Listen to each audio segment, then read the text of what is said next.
As a humanitarian professional, you are always in progress, always working, always looking for ways to increase your capacity and advance your career. We help you get there. Learn on the go regardless of location, time or schedule. Simply log in to any of your devices, enroll for a course and begin enhancing your skills. Some of the areas we cover include monitoring, evaluation, accountability and learning, water, sanitation and hygiene, disaster risk reduction and management, food security and nutrition in emergencies, procurement and supply chain management, human nutrition and dietetics, maternal and infant young child nutrition. Join us today to enjoy a 10% discount. Thank you so much, Mercy.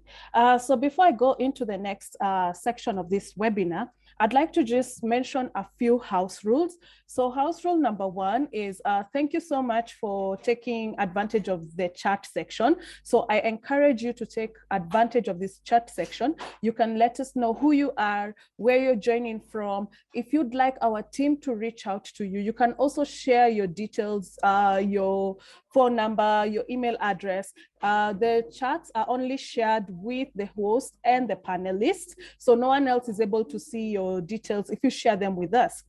Take advantage of the Q&A section, where if you have a question regarding what Mercy will be presenting today, please put your question there and we'll be able to address it at the end of her presentation. Rule number 3 is at the end of Mercy's presentation, I will ask a few participants to come on board and ask questions live. So for this, I will request you to raise your hand and I will allow you to speak. So let's dive in right into who Humanitarian Global is. So you've heard the webinar is hosted by Humanitarian Global. And if you allow me just 3 minutes, I want to show you who Humanitarian Global is, who we are, what we do, what is our vision, and how maybe your goals, your life goals, your educational goals align with us. Okay, so welcome to Humanitarian Global.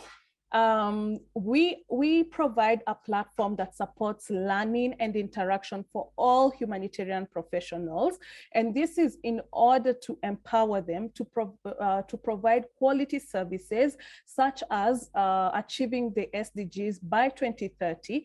And through our vision, mission, and goal, we've been able to provide all humanitarians across the globe with resources and opportunities that help them achieve their goals, their tasks, their work, basically making their work easier in their day-to-day life. And how do we do this? This is through organizational solutions, such as consultancy services, capacity building, team building, research services, as well as assisting in corporate social responsibility. We do have online training and in-person training.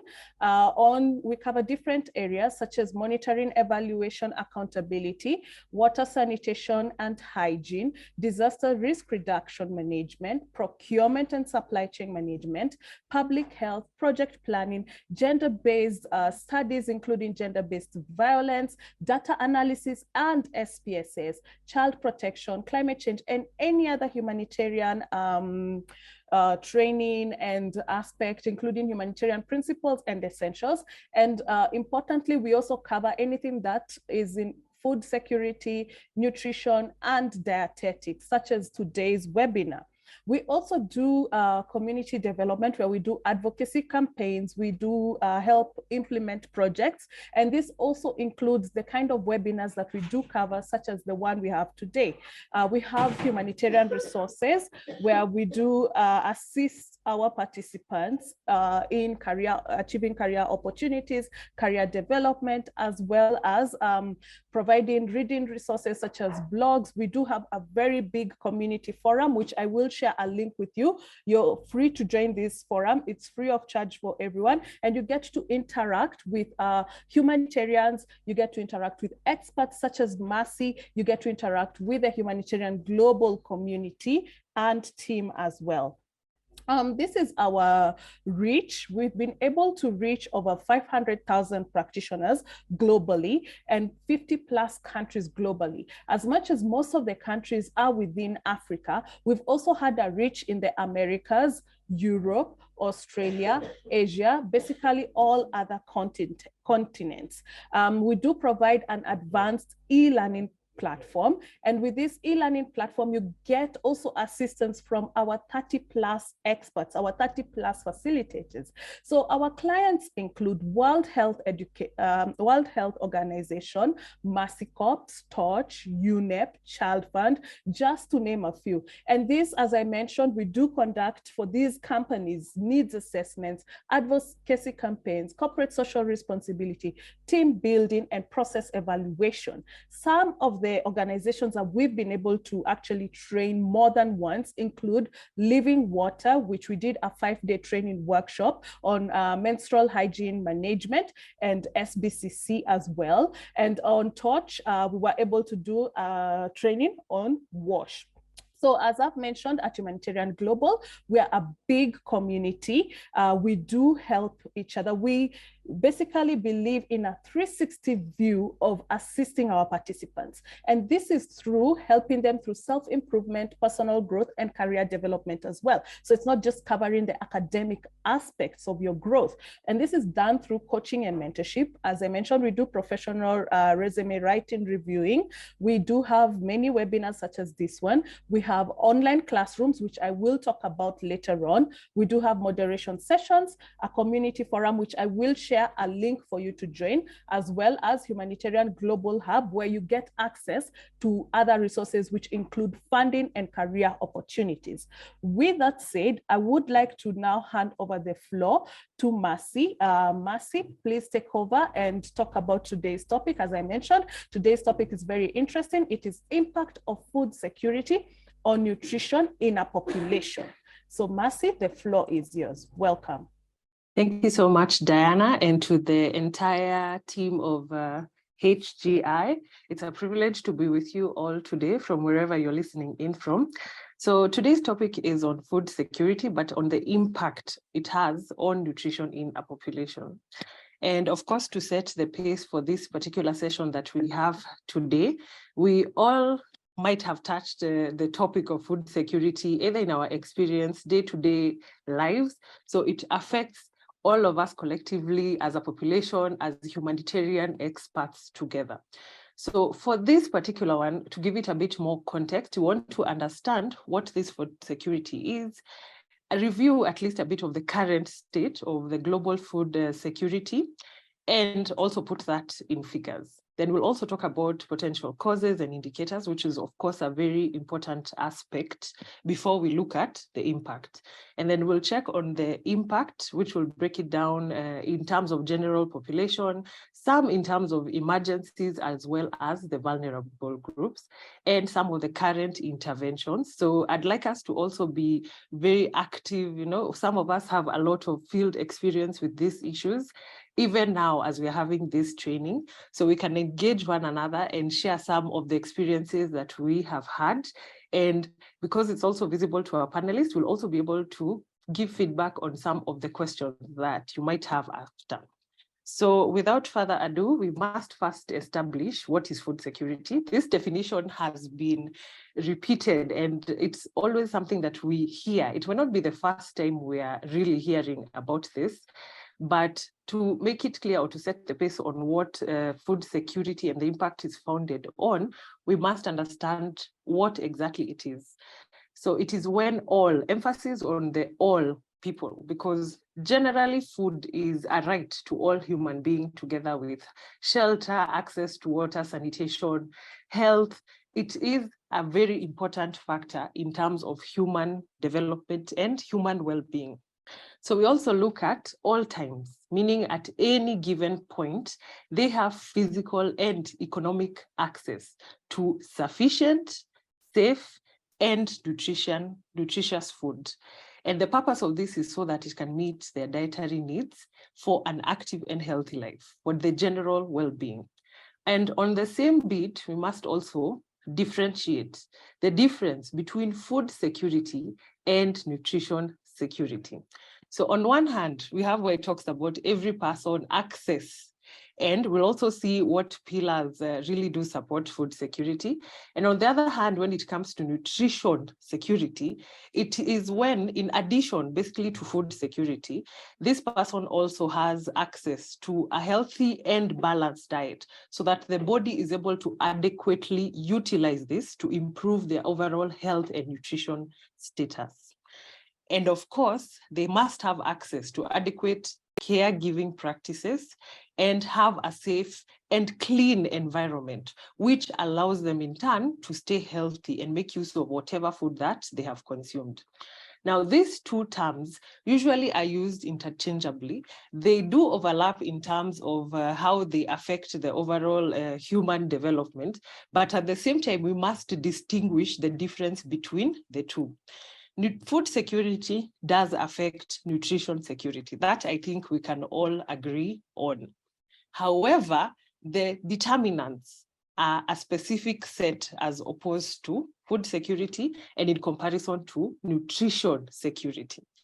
So when we complete these two, we want these people or everyone to have access to food, yes, both physically and economically, but at the same time have an environment and engage in practices where they're able to utilize this food that they are consuming.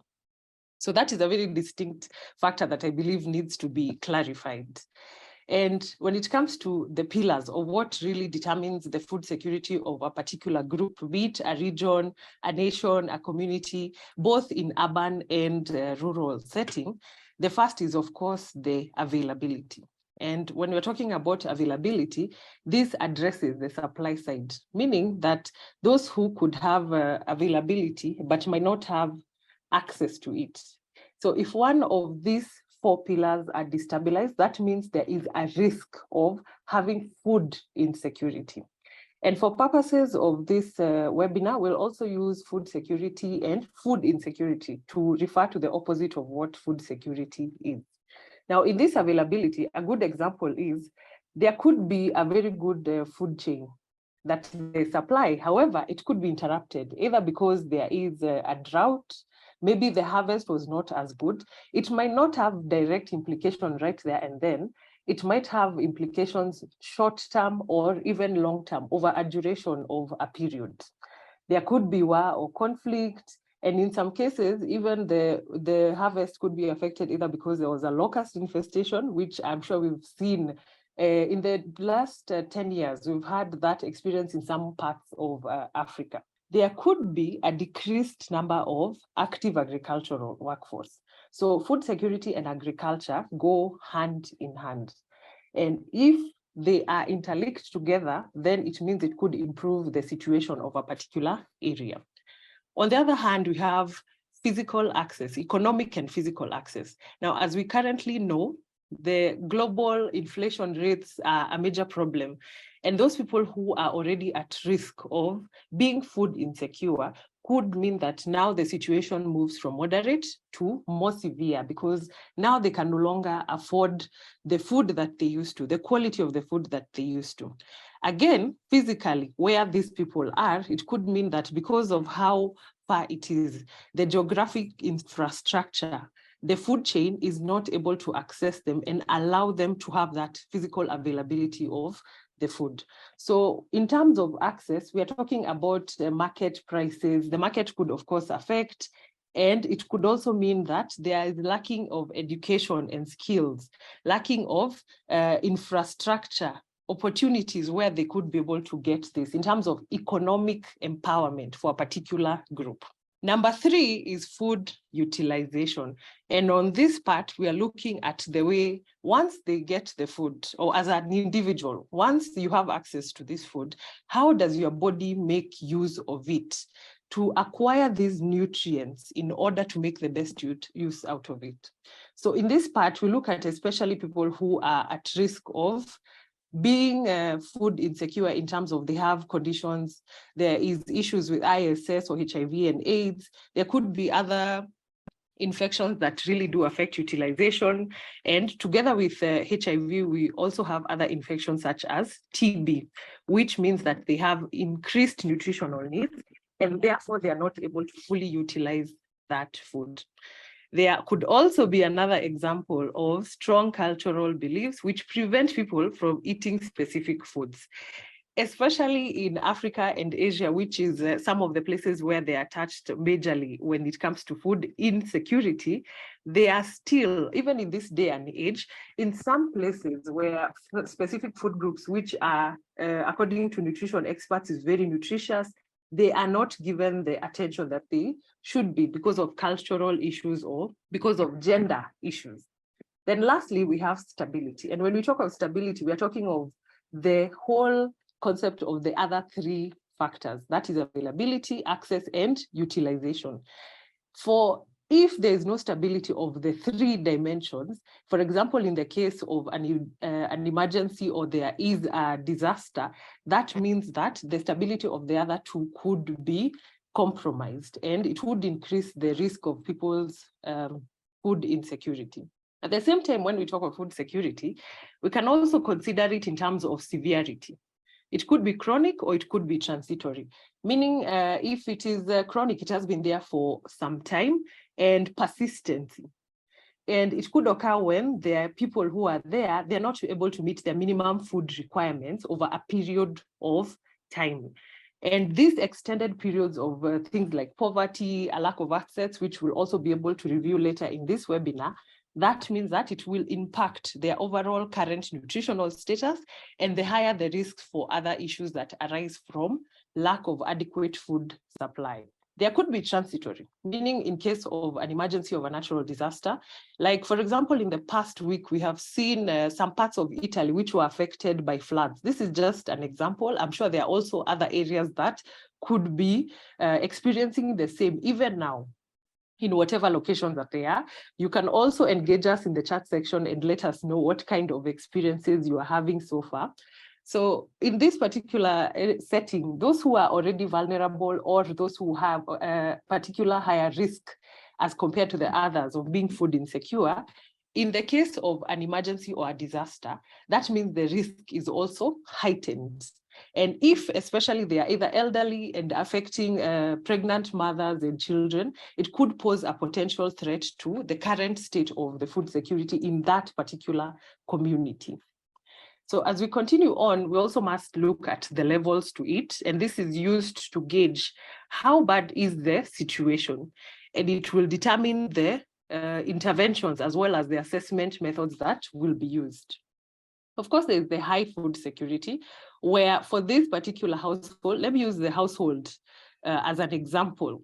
In a particular household or a particular individual, they don't have any issues or they are not afraid of how they'll be able to access the next meal, how they'll be able to get a balanced diet, and they are also not afraid of the consistency, how frequent they'll get the meals. So on average, they could be having the 3 meals or whatever, 3 meals and a few snacks here and there. But in terms of their security, in terms of accessing to food, they have no issues with getting it or utilizing it.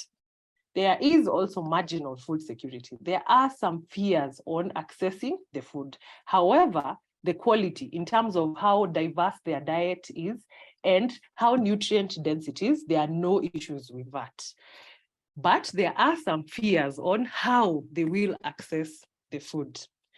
And just as the example I've given, in case of an emergency or where there is maybe some issues with infrastructure, transportation especially, they are having food that they already have at home or they have access to the food on the shelves, but they could run out. And a big example is the COVID-19.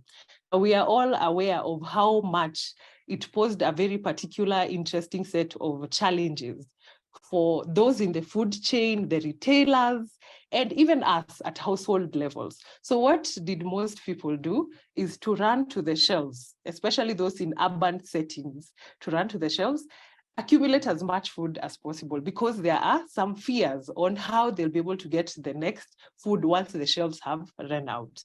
However, there are those who have no access whatsoever. Their food security is quite low, meaning that the quantity they have is not consistent. It has to be shared maybe in a particular household setting, and even the quality is affected. So they've moved from accessing different types of food groups. Now they are no longer able to access or afford that much quantity and even quality. So there is reduced food groups, and at the same time, even the quantity becomes reduced. So when it comes now to the low or severe, very severe, it will mean that frequency, they are not sure of how many meals they'll be able to have. They'll be able to cut meals down in order to stretch out that portion. And that means that the quality of the food, they don't have adequate enough to satiate them, or, to give that hunger, to put that hunger at bay. And they're also very worried about how will they access their next meal, or whatever they'll be able to get is simply to really satiate that hunger so that they can continue and find more zeal and more energy to provide their bodies with energy. So depending on the severity, it can also, when we see this chart, we might assume that it is present in particular areas. Of course, those that already have geographical challenges. I see some who are talking about the arid and semi-arid areas. Yes, thank you. That is a very important aspect. They are usually challenged, both in terms of geographical positioning, the food chain, market prices, because of how far these suppliers need to travel in order to access them. They might also not have formal education, that meaning they can find formal employment. So they engage in other activities that will engage them to provide food for the household. So depending on where the location is, both in a rural setting or even at an urban setting, it can be a challenge, and it might not be directly linked to or directly proportional to the amount of money that they are earning. And given the current inflation prices, that means there are more and more people who are challenged to afford food and still maintain that dietary diversity. With this in mind, we must also take a look at the picture. So I know this might not be the most clearest, but I've borrowed this from the map, which is from FAO, to show the prevalence of severe and moderate food insecurity. And this is up to the COVID era. And food security is a very important aspect. As I said when we began, it is an important part of being able to provide human development and generally wellness and well-being. And to have, of course, a healthy workforce. So for areas where food security is a concern, it is in fact a matter of national activity or national concern from government level to every individual. And that's why it is a major part of the goal that is the Sustainable Development Goal, because every person has a right, and it is a more and more prevalent problem as the population in the world increases and the value or the cost of a meal, a healthy meal, continue to rise. So that means that those people who live under the poverty line might not be able to have that privilege of dietary diversity and get adequate nutrition that can support their overall nutrition status and well-being. So based on this map, which we can be able to refer to, I'm just using this as a reference point, we see that areas that are usually affected, especially in Eastern, Southern Africa, some parts of Western and Central Africa, Northern Africa, and Asia. So Africa in general is quite affected by this, and they are contributing factors. So you can also share with us in the comment section what you think some of these factors are, or from what you have had your experience in the state of this. How have this been implemented, or what are your experiences generally? So yes, thank you so much for those who are also putting in their comments about their experiences.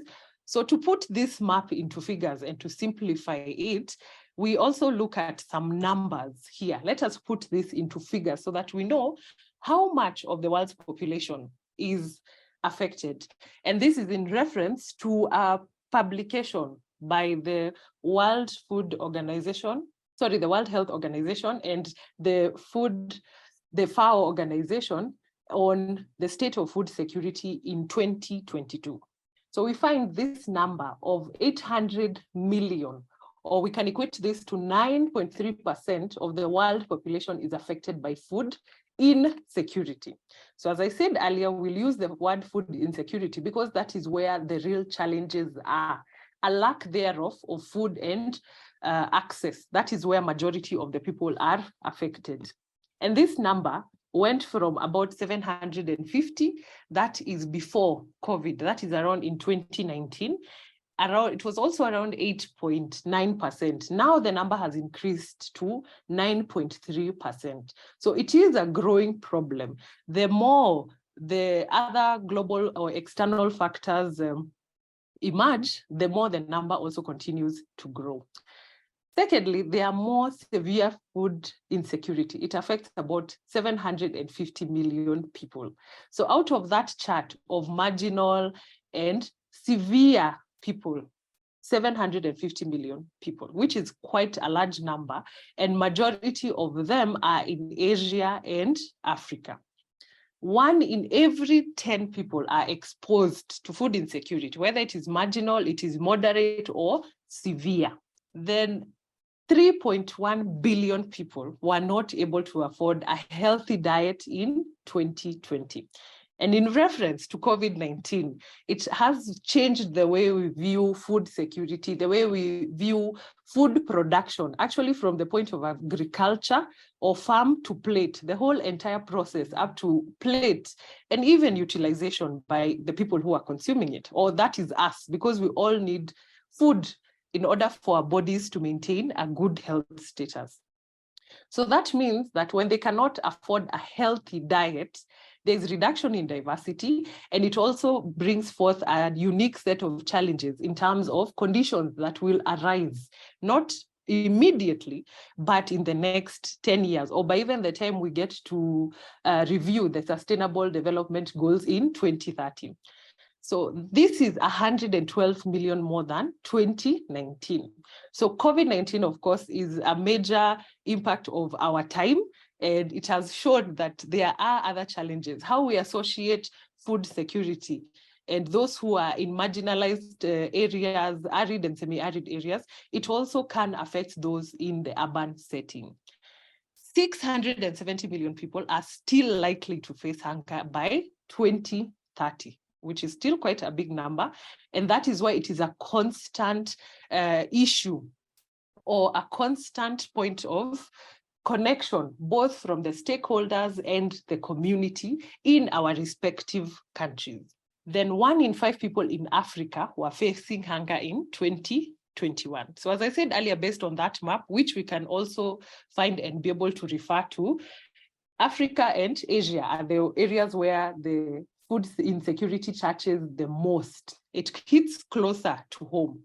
However, we'll also look at some of the interventions that have been put in place in order to combat this issue as we proceed in this webinar. So next up, we also want to look at factors that affect food security. You are also free to add some that you may feel on the field or on the ground, wherever you are, pose a potential threat to this particular issue, or pose a threat to aggravate the issue or the risks of food insecurity. The first one is climate change. And by climate change, we are looking at change in rain patterns. We've seen when we expect the long rains, it has now changed. We're experiencing longer lengths of drought. We're experiencing floods at particular areas. And when climate changes, either to an extreme of drought or even extreme rainfall, there is the extraction of crops. That will also mean that food that is staple to us wherever we are. In Africa, or let's say give an example here in Kenya, maize is a staple crop in whatever form, be it maize meal or in its own pulses. So you find that some of these crops that are native to our communities, they are no longer growing with the yields that they used to, because the quality of the soil has changed, the rain span has changed, and there is more extremes. And it could be even the issue I'd mentioned, like locust infestation, and pests, which are becoming more and more of a challenge. So adaptation to the climate change must be one of the ways that at national level, global level, it is addressed in order to create crops that are drought resistant, and also be able to prepare warning signs so that governments have adequate supply of cash and food crop storage or safety nets to alleviate conditions once they happen. And climate change does refer also to natural disasters. like flooding, as I had mentioned earlier, and drought, which can cause chronic food insecurity. Technology has affected this in a positive way because now farms are more mechanized. They are able to increase production, area or space for farming, and also ensure that the harvesting process is more streamlined. So that has affected food security in a positive way. Water stress, and you've seen this as a concern globally on climate change, climate conventions. Water catchment areas are starting to dry up. Seasonal rivers dry up for longer. And that means that farmers who rely on water, they are affected, and the yields will also be affected. So over time, over 3 harvesting sessions, you'll find that they are no longer able to meet the demand of the communities and at even regional or national level. Water stress as well does impact directly to individuals and households, because if there is not adequate water, sources of water will no longer be providing clean, safe water that can be used for drinking and cooking. So it also gives rise to a unique set of problems which could be associated with water-borne diseases, as well as oral or fecal transmitted diarrheal diseases. Conflict is still an issue in some communities, either due to war, it could be political instability. There are many causes for conflict, community level or even regional level, that will break down the chain of food supply. So meaning they no longer have physical access to the food, and it is also not available. And if it is available, economic empowerment is not present for them to afford this food. Poverty, which is a major issue. Even when we look at food security and dietary diversity, as long as they are no longer able to afford a diet, that our diet-rich meal, nutrient-dense meal that will really impact on their health, they are also not able to afford basics, proper shelter, water and sanitation. So it means that a large majority of groups, both in urban and rural setting, will be affected.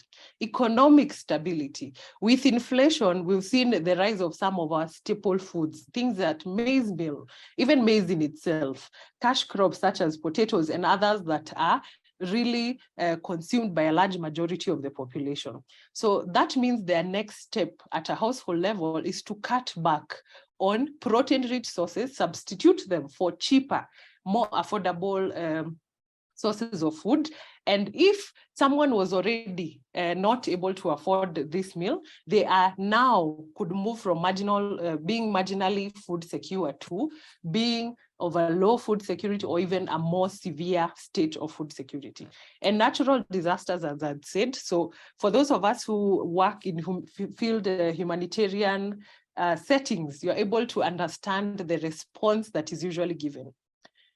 Now, indicators of food security, and at this part of indicators, we talk of assessing the needs of this particular community, because, okay, the issue has presented, whether it is an emergency setting where we have pre-planned response times and timeframes and policies that govern that, we also have assessments that must be done in order to determine the needs of this particular community or household or even the region, depending on how chronic or how far it has impacted the number of people who are there. When we talk of these assessments that we are doing, they can be classified as simply to understand the situation, understand the needs, and also understand how to meet the needs. So understand the what, the why, and what these people need. And to estimate in terms of assistance. And also the second thing is also to identify those who are highest at risk so that it can be addressed with utmost need or utmost speed. So we also need to provide a baseline, like a threshold where if we have interventions that will follow, how do we come back and assess that they have made improvements? So that assessment translates to data, it translates to figures that we can now be able to present to the program managers and policy makers on what needs to be done in terms of short-term and the long-term effects. Now, initially, there are those that are very detailed, that needs to be performed on the first or 3 days of immediate reach of this community. So here we want to use the conceptual framework on nutrition, under nutrition, both for maternal and child nutrition, and it will be able to guide us to know, do we need to look at these interventions from an individual level? Yes, we also need to look at this at a household level, and then growing more into regional and national level. So that conceptual framework by UNICEF does help to determine also the underlying issues, especially in management of undernutrition and malnutrition. So the first is, of course, the food consumption score. We want to see at a household level how their diet is diverse, how much food are they consuming, and which food groups are they consuming. So that will be able to give a score. There is a score that is also used to determine the value of the impact nutrition-wise from pulses, from protein-rich sources, and other foods that are consumed in that community or household.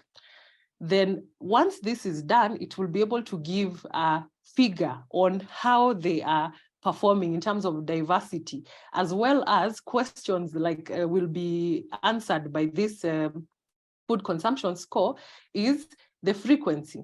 Are they meeting the diversity that is needed? The food groups, especially when we talk of the starch, when we talk of protein, to meet their micronutrient and macronutrient needs. So this will be used, of course, to determine the supplementary feeding, and also if there are interventions in terms of food assistance, where the gaps are and how they can be integrated into the community. So it will also show, was there a reduction of meals? Were they taking less meals? What was the quantity? And it depends on increasing level of food insecurity. And have they sold assets in order to determine, to meet their household needs? And by looking at the CSI, we are taking the total income of the household, determining how much has been spent on food. And if it is about 50%, their level of food insecurity would be low. But if it now becomes that a large portion, more than 75% of the income is used on food, then there is a high risk, or it shows that there is severe food insecurity. And have they sold assets in order to afford food? And you find that especially areas where they are nomads or where they are in a rural setting, they tend to have maybe large tracts of land, and I'm sure some of us have been able to experience this firsthand. You find that the originals who are living in that community, or the natives of that community, they have large tracts of land, but at some point, because they are no longer able to meet the farming inputs and be able to produce food on a household level, they might start to sell their household goods, even their tracts of land, at a very cheap price in order for them to secure their food or access to food, either because it is too expensive or they have to travel for a very long distance in order to access it. And in this case, you also find it gives rise to certain vices. Some might even engage in those communities in rural setting. Some will have to even go to the extent of marrying off their daughter so that they can get dowry and afford food for their community. So they give rise to that vice, and it affects the household both psychosocially, financially, and economically. And it gives rise to now other issues that needs to be addressed in terms of intervention to really mitigate this as a major issue. Then we also have the income and expenditure. And as I'd mentioned earlier, how much has been brought in relation to the portion that is used on food. And lastly, we also have anthropometric measures. These are being done at individual levels to ensure that those people who are affected, how is the extent of the food insecurity? How has it impacted their health? And this is in reference to malnutrition. So especially children, pregnant mothers, and those in the childbearing ages. The children are the ones who, between the ages of 0 to 69 months, we are looking at their mid-upper arm circumference.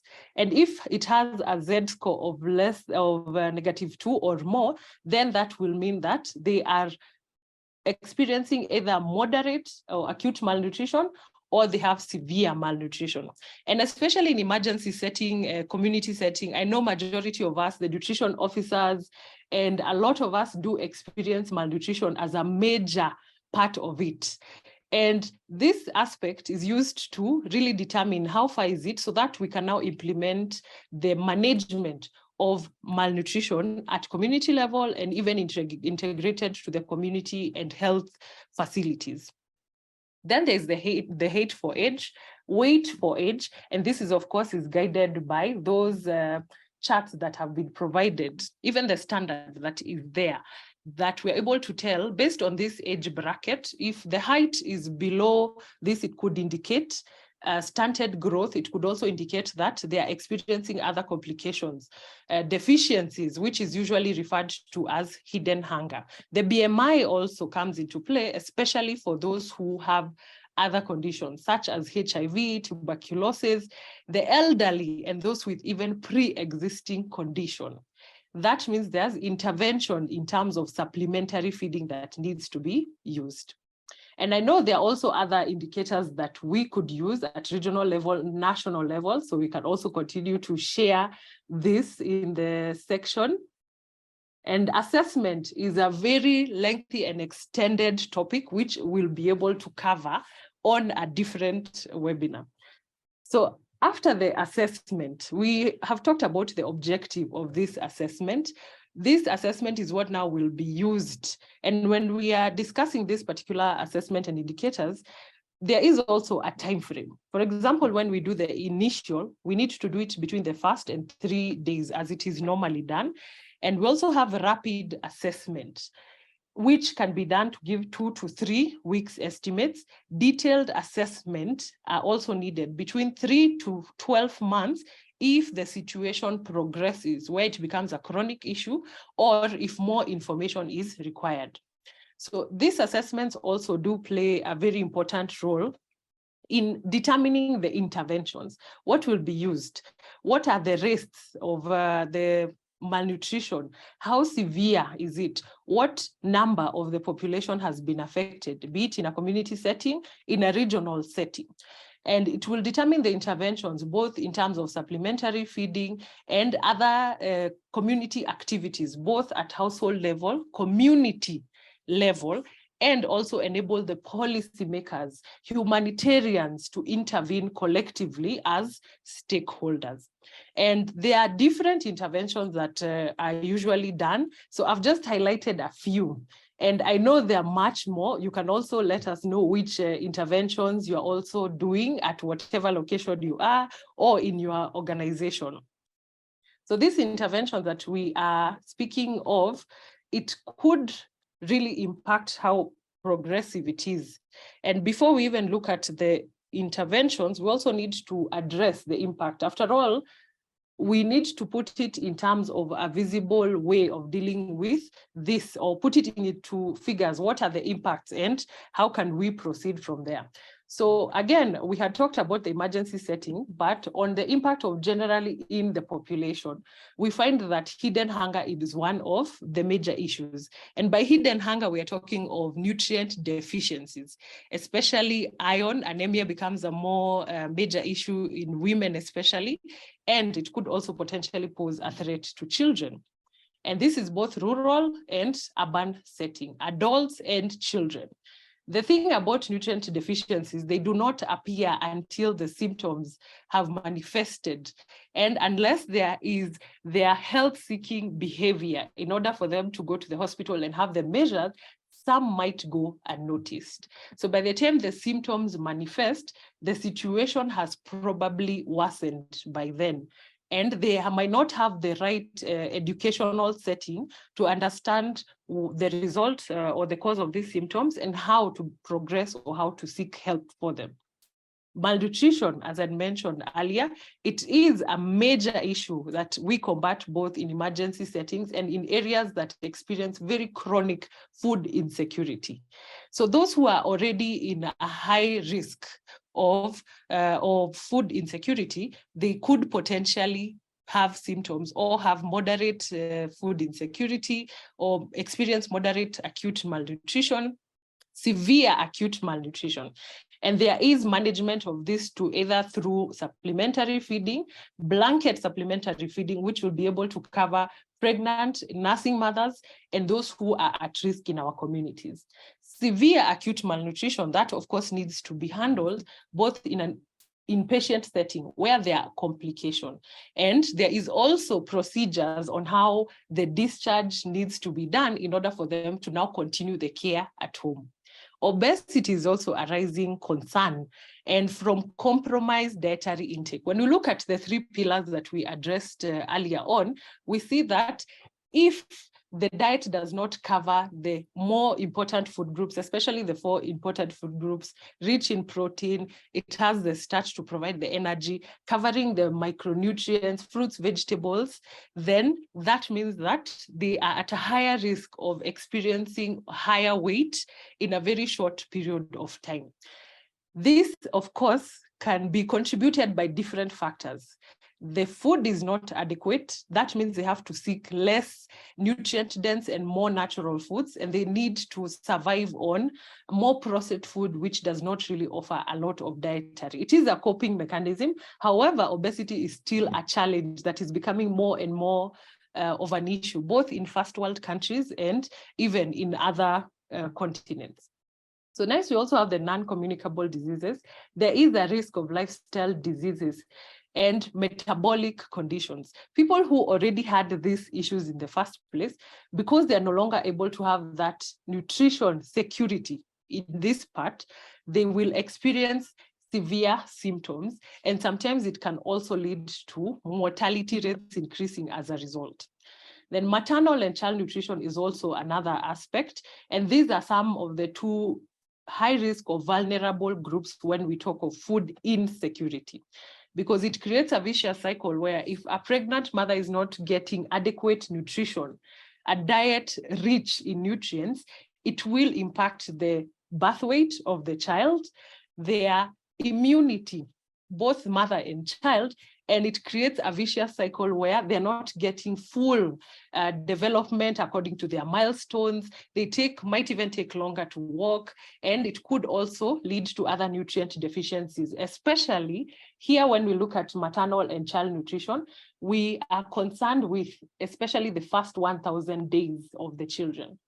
And as they go to school, we also find that there are challenges, cognitive challenges in terms of development, and they could also potentially experience stunted growth and be at a higher risk of getting the infections that especially affect childhood children who are school going and under 5 years.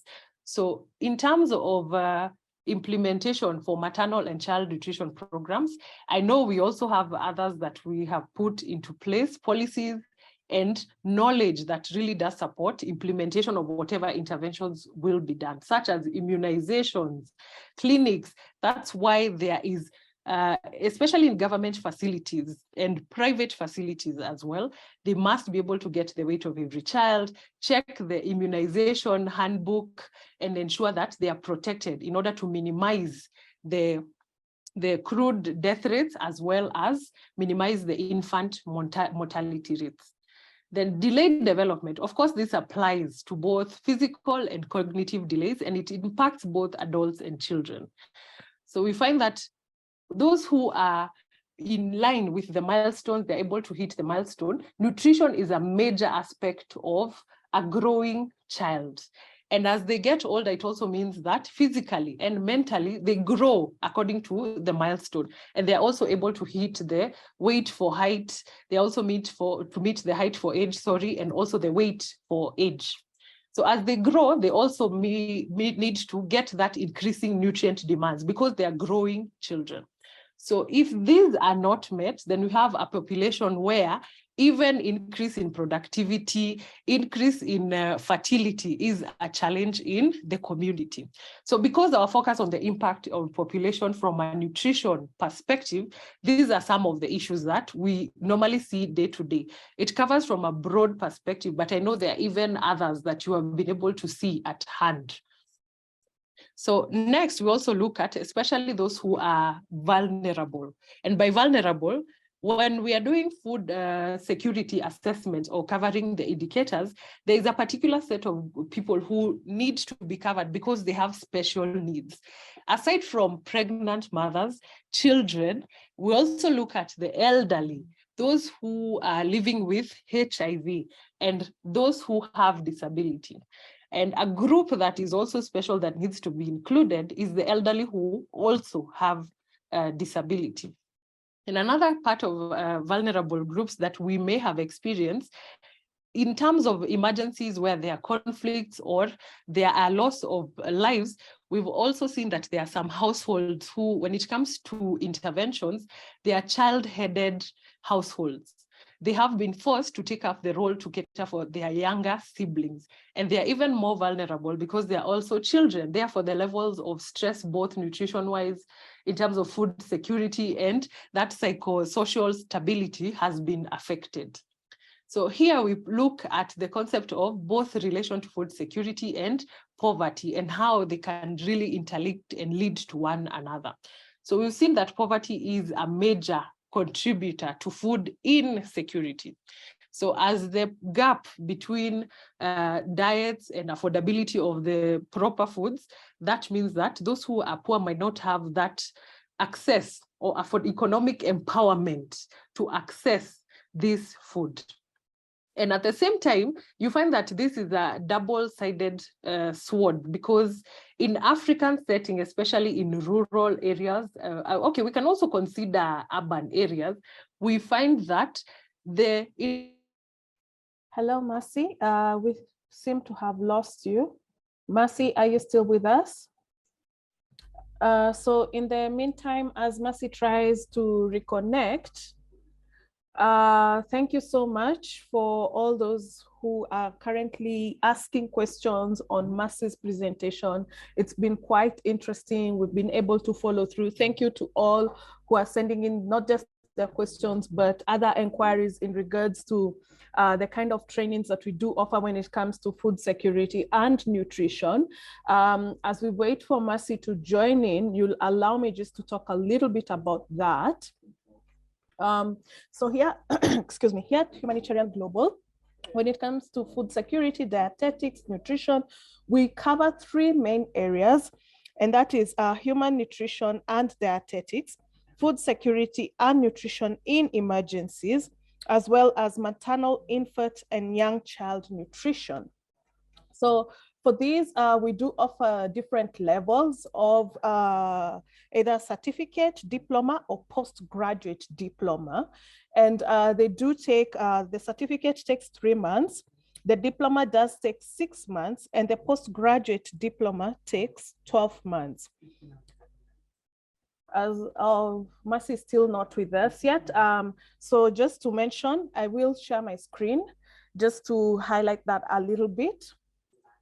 So as you can see on our screen from the prospectus, like I mentioned, we do have human nutrition and dietetics, which we do offer a certificate, which takes 3 months. As you can see, you cover 3 modules.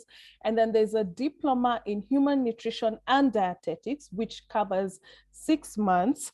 And then there is the postgraduate diploma in human nutrition and dietetics, which takes 1 year, that is 12 months. And at the end of the modules, you'll be able to do a final project.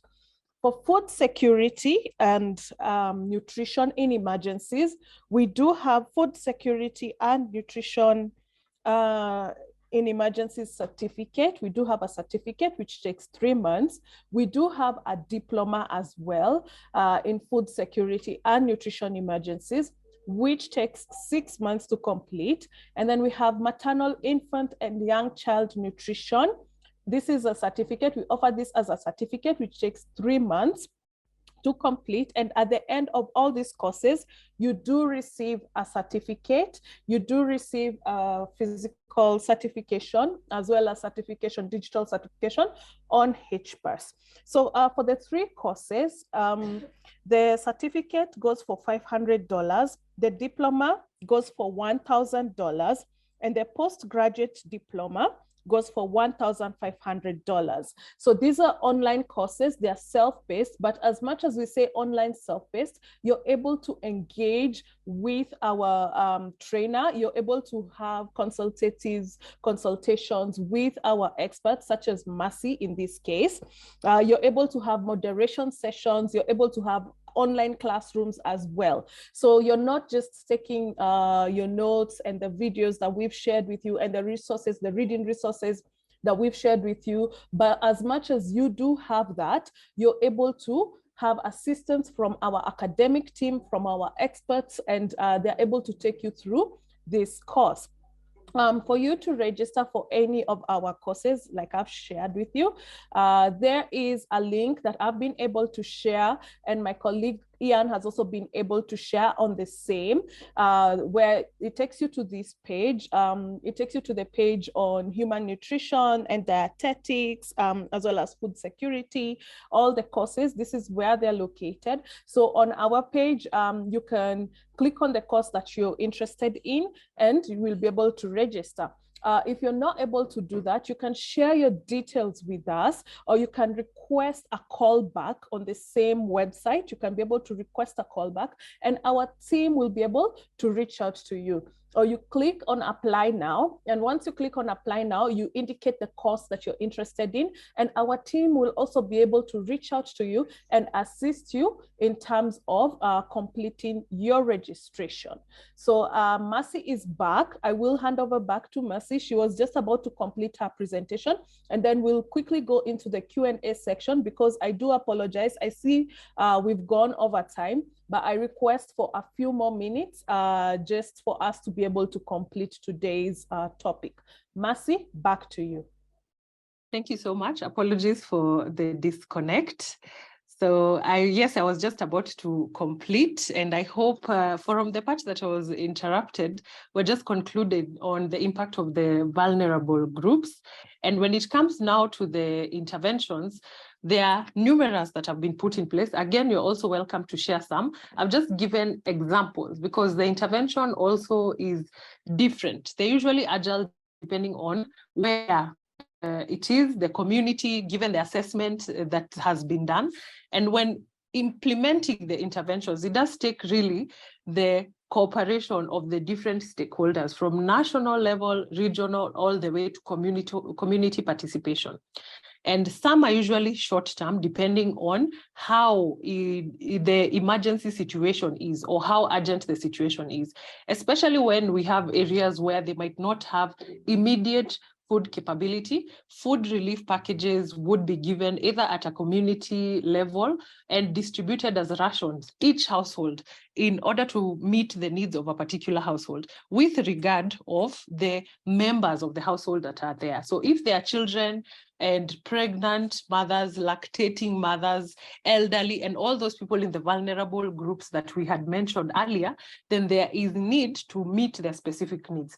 And the goal is to improve the dietary diversity, because they could have access to specific ones, but they also need to ensure that it is a balanced diet, at least for now, until long-term strategies are put in place. There is food stamps, food vouchers, where they can be able to get rations either on a cycle, be it weekly, monthly. It all depends on the implementers of these programs and the officers on the ground. There is home kitchen garden. This is more of a long term in order to really acquire, especially fresh vegetables, if it is applicable. There are areas where farming might not be something that is popular, and it requires community participation in order to change that narrative. There is food for work, where if there is farmlands, or there is projects going on in the community, the particular humanitarian organization or the authority that is there could provide the working men, or even some cases women, both men and women, for an opportunity to work, because also lack of jobs is a concern that leads to food insecurity. And once they work, they're able to get rations and they'll be able to feed their homes and their household. There's also cash for work, which can be conditional or unconditional. Cash in order for them to purchase, including food groups as well as other things that they would need in order to provide a healthy diet at the household level. If it is conditional, that it must be bought with specific food groups involved, if the assessment of the dietary diversity showed poor or a score that was quite low in nutrient-rich food such as protein and pulses. So at least 4 of the food groups must be present if it is conditional. At community level, there might be even greater need for WASH programs implementation and nutrition education, especially where the level of education is low or they have no access to health-seeking facilities, because especially in marginalized area or in areas where there are nomads, they might not have the opportunity to visit a specific health center to address their nutrition issues as well as health issues. So education as a community level is also very good, and it encourages community participation so that they can take up this intervention, these projects and programs as their own in order to help their community. School feeding programs like a cup of porridge a day, there's organizations that have been set up in order to fulfill the needs of growing children. This is because the food security is quite severe at a household level. Children go to school even without having something to eat, and it could be a challenge both cognitive development and even their performance in school.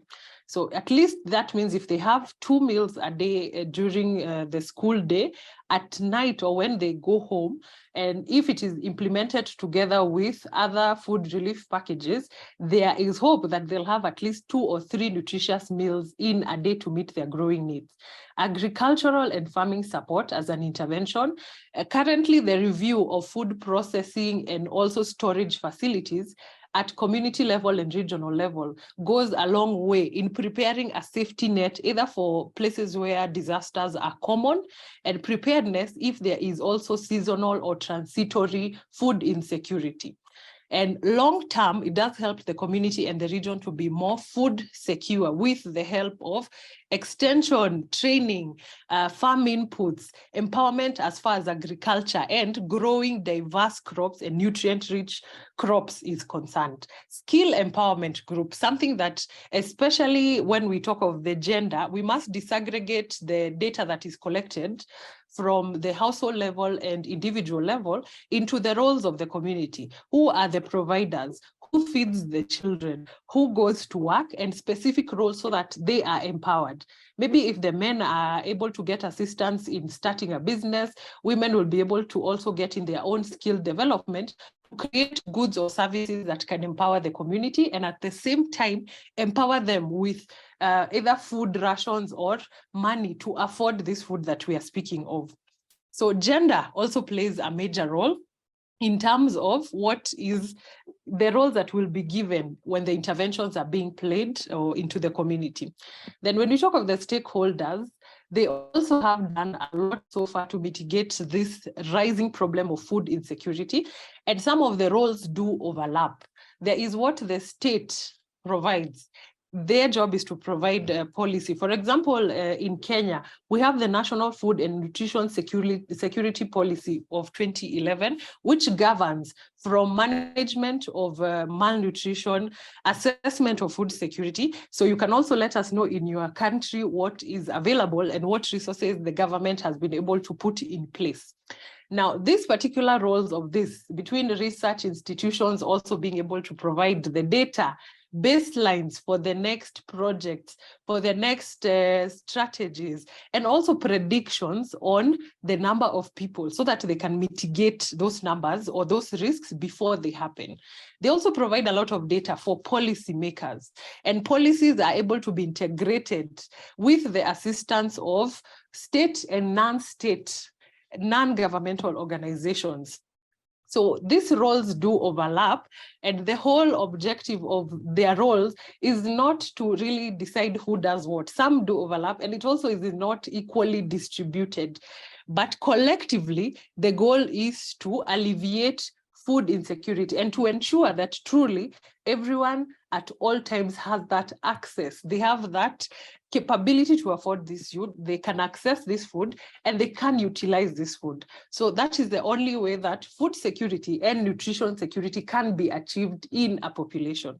However, we also have a long way to go.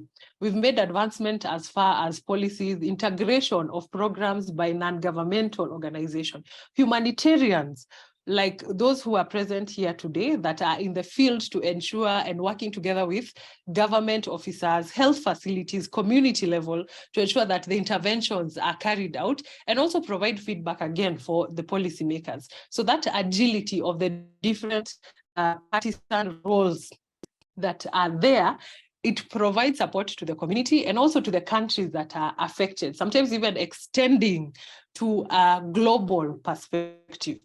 So agriculture, again, is a very important part because it also ensures that we are providing adequate food supply to meet the needs of the growing population, diversifying the crops that we have to meet the nutrient needs of the community, education, subsidies in terms of farm inputs. So collectively, these roles take up a lot more and we'll also need to continue, especially the stakeholders and whatever roles that we play in order to assist and provide more and more as we also continue to tackle the changing dimensions of food insecurity. Now, for today, we'll put a pause on it there. We'll be able to dive deeper into another time, especially when it comes to assessment and also management and interventions of malnutrition, which continues to be a major problem. So now we give way to our host to guide us to the next step. Thank you for the time so far. Thank you so much, Mercy. And in the interest of time, Mercy, I will request you to go to the Q&A section. There is quite a number of questions that our participants have put there. And I'll request you kindly just go through the questions and pick those that you can answer. For today, because of time, those questions that we will not be able to answer, we will put them in our community forum, as well as the recording for today's session and the presentation that Mercy has just shared. Once again, we will share all this through our community forum, and I have shared the link on the chat section. So go to the link, click on it. It's free to join our community forum. You'll be able to interact not just with Mercy, but with so many people in the food security and nutrition sectors. So Mercy, kindly pick a few questions as I see whether we still have a few more who can ask questions on live. So if you'd like to ask questions on live after Mercy is done, I'll give her just a few minutes to pick a few questions. She won't be able to answer all of them today. And then I'll allow 1 or 2 people to ask a question on the live session. Mercy, over to you. Okay, so to touch, there's a question on genetically modified organisms in food security and nutrition of a community.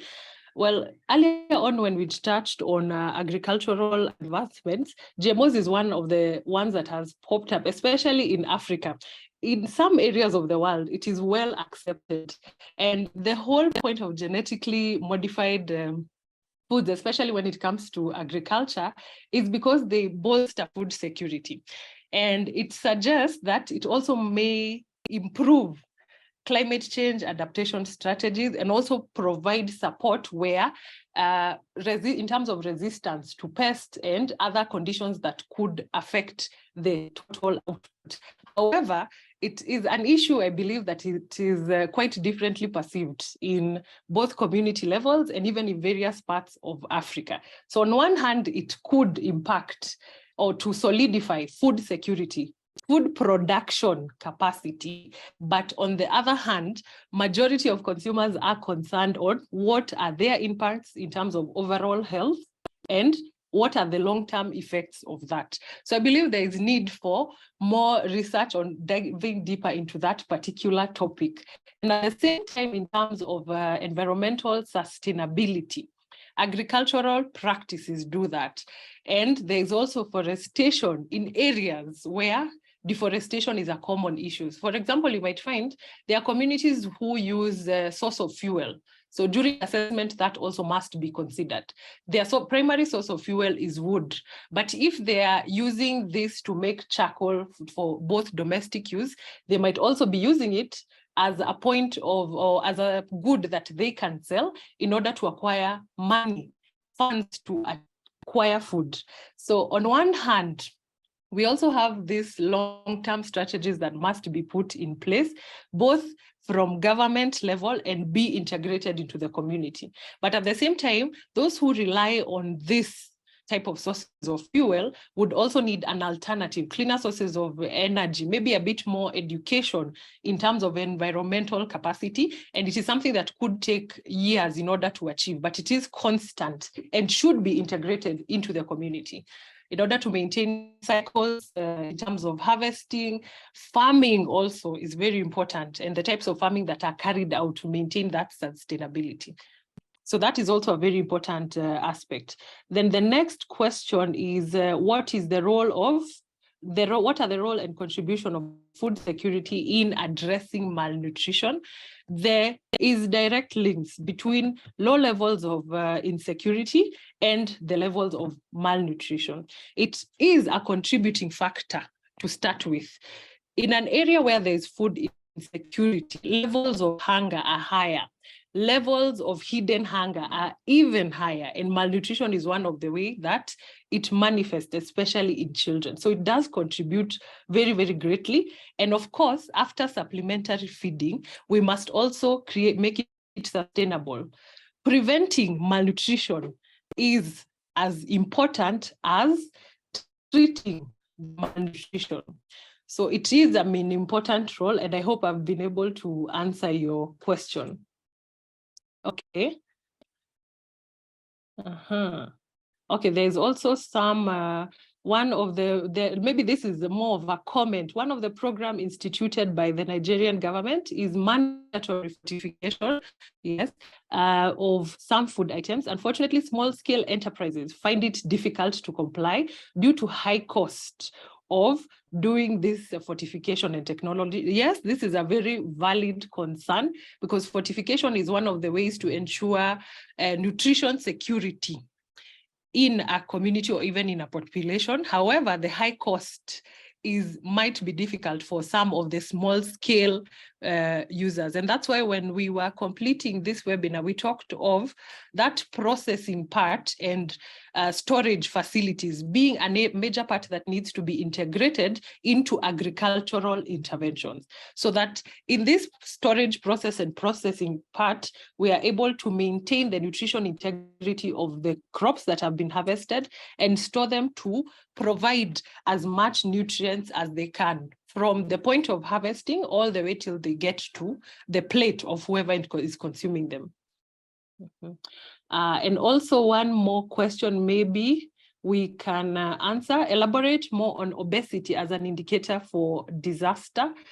Maybe this one would be if you're able to elaborate on it, but we did mention obesity as one of the impact from food insecurity. And we mentioned in the context of those who are unable to afford a dietary diverse way of living. They're not able to adopt it because in some parts of the world, the healthier foods cost more than processed foods. So already that gives way to other issues. And you find that there is more and more growing data showing that that level of food insecurity can be linked to cardiovascular diseases, metabolic disorders, and obesity, of course, being one of them, which is already an indicator for various lifestyle conditions. Thank you, Mercy. Okay, yes. Thank you, Mercy. Take one more question as I ask Oscar Wadera, prepare yourself to ask your question, and you'll be promptly followed by Abdi Nasir and then Asefa. So last question, Mercy, while we ask Oscar to prepare himself, followed by Abdi Nasir and then Asefa. Okay, so maybe we can see one more on how sustainable and effective is food for work. And Philip says in South Sudan, I think it is overshadowed by mindset of free food from NGO. Food for work is effective in the short term because we are talking about maybe in case of an emergency where they're experiencing transitory food insecurity. So meaning that the systems that they had infrastructure are no longer able to meet immediate food demands right now. So it is efficient in the first duration or in the short term, because they'll be able to meet their nutrient needs right this now, and at the same time mitigate the risks of malnutrition in children and other issues. However, in the long term, there is need also to create that level of empowerment, empowering them in order to really, if it is food for work, maybe it could be even cash for work. And as I said, either unconditional or conditional. But again, it is depending on the assessment that will be done. Remember, assessment of these determinants of these interventions, it's not once. They still need to carry out a follow-up. There's the monitoring and evaluation that happens in the course of the program or at the end of the program. Then they can also decide this is no longer posing as beneficial as it was before, maybe we can diversify this intervention. So it also depends on the objectives of the organization and what they would like to achieve at the end of it. But I do understand your perspective, Philip. Thank you for that. Thank you so much, Mercy. Abdi Nasir, kindly ask your question. Abdi Nasir. Then you'll be followed by Asefa. Thank you. Can you hear me? Yes, we can. Thank you so much, Global Humanitarian. I've been here for a long time, a customer in this institute. I'm going to ask you one question, which is how the 5 pillar of food security can, specifically one pillar can directly relevant to crop production. Things I would like to know is all about. One pillar can directly relevant to crop production. Thank you, Abdi Nasir. You've asked of the pillar that is directly associated with food production. And for example, availability. And I'd given an example of where maybe severe drought can reduce a harvest or even kill the livestock. So you find there are those who are traveling for long distances to fend for their cattle, maintain the health of their household as well. There could be war or conflict, which impacts directly on areas where especially farmlands are their main source of domestic food and even the food for the community. So I'd say availability is the one that really does impact, and not just on one platform. We're talking about either natural disasters, and we're also considering if, let's say, there is a shortage of fertilizers or there is issues with the storage facilities, then it will also directly impact their capacity. And in this case, we're talking of things like aflatoxin, which could pose another potential threat for the community.